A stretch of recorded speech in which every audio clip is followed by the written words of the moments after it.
நம்ம எசேக்கியேல் அப்படியே பார்க்கிறார். ஆண்டவரே, இந்த எலும்புகளுக்கு உயிர் வராது என்று உமக்கு தெரியுமே. என்ன சொல்லணும்? இந்த எலும்புகளுக்கு உயிர் வராது என்று உமக்கு தெரியுமே. இதுதான் அவர் சொல்ல விரும்புறாரு. ஆனா ஆண்டவர் மேல உள்ள பயத்தினால ஒரே ஒரு வார்த்தை தான் சொல்றாரு. என்ன தெரியுமா சொன்னாரு? உமக்கு தெரியுமே. என்ன சொன்னாரு? உமக்கு தெரியுமே. வராதுன்னு சொல்ல வாய் வரல அவருக்கு. பயந்துட்டார் ஆண்டவர் மேல. ஆண்டவரே, இந்த எலும்புகளுக்கு உயிர் வராதே அப்படின்னு சொல்லணும். அதுக்கு பதிலாக ஷார்ட்டா என்ன சொன்னாரு?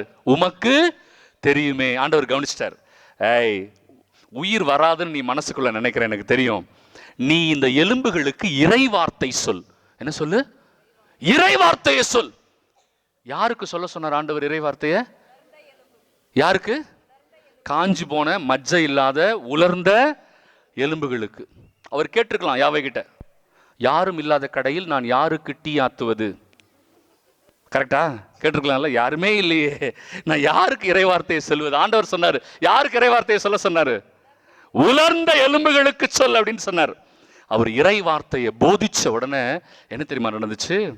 அந்த எலும்புகள் ஒன்றோடு ஒன்று உராய்ந்து தலை, கை, கால் என்று வந்து ஒட்டி கொண்டு நரம்புகள் வந்தது. அதன் மீது சதை, அதன் மீது தோல் எல்லாம் வந்துருச்சு. அவருக்கு ஒரே ஆச்சரியம். ஆனா உயிர் மட்டும் வரல. உடல் வந்துருச்சு எலும்புகளுக்கெல்லாம், ஆனா என்ன வரல? உயிர் வரல. ஆண்டவரை பார்த்து கேட்கிறார், ஆண்டவரே, நீங்க சொன்ன மாதிரி இறை வார்த்தையை போதிச்ச, உடல் வந்துருச்சு, ஆனா உயிர் வரலையே. ஆண்டவர் என்ன தெரியுமா சொன்னாரு? மறுபடியும் இறை வார்த்தை சொல். இப்ப புரியுதா ஏன் வருஷம் வருஷம் திருவிழா வைக்கிறோன்னு? மறுபடியும் மறுபடியும் சொல்லணும் உங்களுக்கு, இல்லையா? ஒரு வாட்டி சொன்னா பத்தாது. ஆண்டவர் என்ன சொன்னாரு? மறுபடியும் சொல்.